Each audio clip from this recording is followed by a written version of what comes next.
Mon père m'appelle en urgence. La voix paniquée, comme s'il y avait un incendie dans la maison. Je décroche, le cœur qui s'emballe. Et là, il me dit, très sérieusement, le bouton de mozzarella n'est plus sur l'écran. Je reste silencieuse 2 secondes complètes. Le bouton de mozzarella. J'essaie de comprendre. Je lui pose des questions. Il m'explique qu'il ne peut plus aller sur Internet, que son bouton rond a disparu, celui qu'il cliquait tous les jours. Et là, ça me frappe. Il parle de l'icône Mozilla. Firefox. Le navigateur. Mais dans sa tête, depuis 5 ans, ce bouton s'appelle mozzarella. 5 ans qu'il surfe sur Internet tous les jours. 5 ans qu'il regarde des vidéos, lit les infos, envoie des messages. Et 5 ans qu'il clique sur la mozzarella sans que personne ne lui dise le vrai nom. Je lui explique comment remettre l'icône sur le bureau, doucement, étape par étape. Il est soulagé. Heureux. Il me remercie comme si je venais de lui sauver la vie. Je raccroche. Et je reste là, le sourire aux lèvres, à me dire que finalement, la mozzarella, c'est peut-être le meilleur nom qu'on pouvait lui donner. Et vous, votre famille a un mot bien à elle pour une technologie du quotidien? Ce matin-là, j'aurais dû rester chez moi. Je me glisse dans l'amphi en retard, je retire mon grand gilet, et là, le silence. Puis les regards. Puis les rires. Un vrai fou rire général qui part d'un coin et envahit toute la salle en quelques secondes. Je regarde autour de moi, persuadé qu'il y a quelqu'un derrière moi, quelque chose de drôle que je n'ai pas vu. Mais non. C'est moi. C'est sur moi que tout le monde est plié. Je baisse les yeux. Et là, je le vois. Mon tablier de cuisine. Celui que j'avais mis le matin pour faire frire quelque chose à l'huile, histoire de ne pas tacher mes vêtements. Je l'avais mis, je l'avais oublié sous mon gilet, et je l'avais trimballé jusqu'en cours sans m'en rendre compte. Devant 200 personnes. Le genre de tablier bien visible, bien ridicule, impossible à ignorer. Je sentais mon visage brûler. Je voulais disparaître sous le bureau. Et évidemment, ça ne s'est pas arrêté là. Toute la journée, dans les couloirs, en TD, à la café, les gens m'ont appelé Maïté. Toute la journée. Sans exception. Est-ce que vous vous êtes déjà retrouvé dans une situation où vous auriez voulu que la terre s'ouvre sous vos pieds? Racontez-moi en commentaire. Ça fait des années que je le ressens. Ce sentiment que ma sœur a toujours une place un peu plus grande dans le cœur de ma mère. Un cadeau de plus, une attention de plus, un sourire de plus. Des années à me dire que j'exagérais. Que j'étais trop sensible. Que tout était dans ma tête. Jusqu'au jour où j'ai décidé d'en parler. Vraiment. De lui mettre les points sur les i, une bonne fois pour toutes. Je me suis assise en face d'elle, j'ai pris une grande inspiration, et je lui ai dit, « Maman, tu fais des différences entre nous. Tu as toujours favorisé ma sœur, et moi, je me sens invisible. » Le silence s'est installé. Mon cœur battait fort. Je m'attendais à des larmes, à des excuses, à une vraie conversation.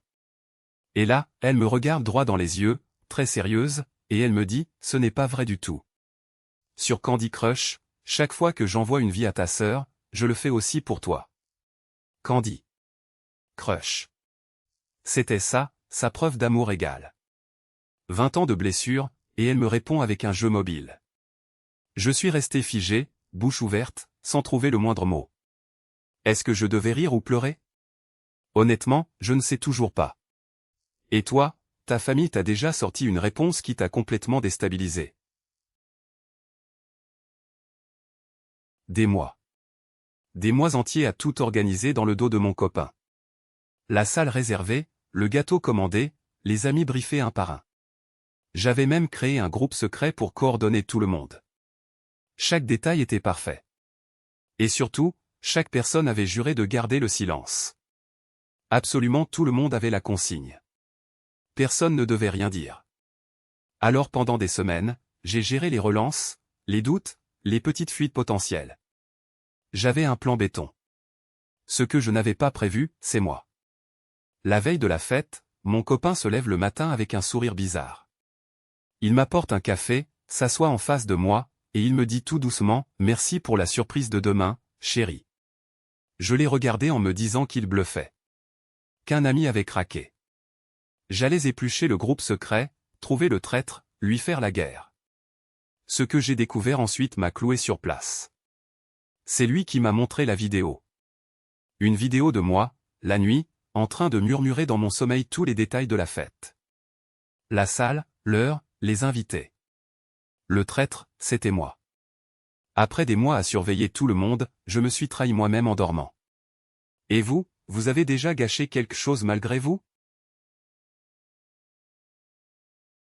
Ma fille de 5 ans m'a regardé droit dans les yeux et m'a demandé si elle pourrait avoir mes boucles d'oreilles quand je serai morte. 5 ans. Elle a 5 ans. J'ai failli m'étouffer. J'ai essayé de garder mon calme, de faire la bonne maman zen qui gère. Alors je lui ai souri et je lui ai dit, oui, ma chérie, bien sûr. Quand je serai parti, tout ce qui m'appartient sera à toi. Mes bijoux, mes affaires, tout. Je me trouvais presque touchante, là, à lui parler d'héritage, de transmission, d'amour maternel qui traverse le temps. Je m'imaginais déjà lui raconter cette scène à ses 20 ans. Et puis elle a levé les yeux vers moi. Avec le plus grand sérieux du monde. Et elle a dit, c'est quand que tu meurs? Pas de tristesse. Pas d'inquiétude. Juste une question logistique. Comme si elle me demandait à quelle heure on mange. J'ai pas su quoi répondre.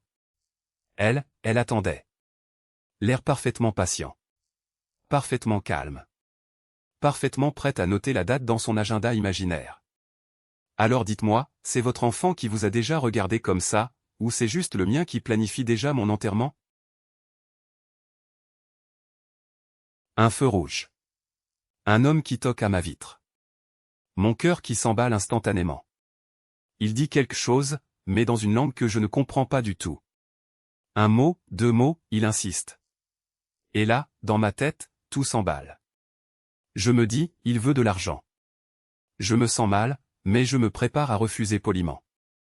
Je baisse ma vitre de quelques centimètres, je prends mon air le plus désolé, et je lui lâche ma phrase toute prête, désolé, je n'ai vraiment rien sur moi. Je suis convaincu d'avoir géré la situation avec tact. Classe, même. Sauf que lui, il me regarde. Il fronce les sourcils. Il pointe le doigt vers l'avant de ma voiture. Et il répète, doucement, comme si j'étais un peu lente à comprendre. Je sors la tête par la fenêtre. Je regarde. Mon enjoliveur est en train de se barrer sur la chaussée, tranquillement, comme s'il avait décidé de prendre sa retraite sans me prévenir. Cet homme avait juste essayé de me rendre service. Et moi, j'avais sorti mes grands airs de charité sans qu'il m'ait rien demandé. La honte m'a envahi d'un seul coup. Je ne l'oublierai jamais. Est-ce que vous aussi vous avez déjà jugé quelqu'un trop vite? Dites-moi en commentaire.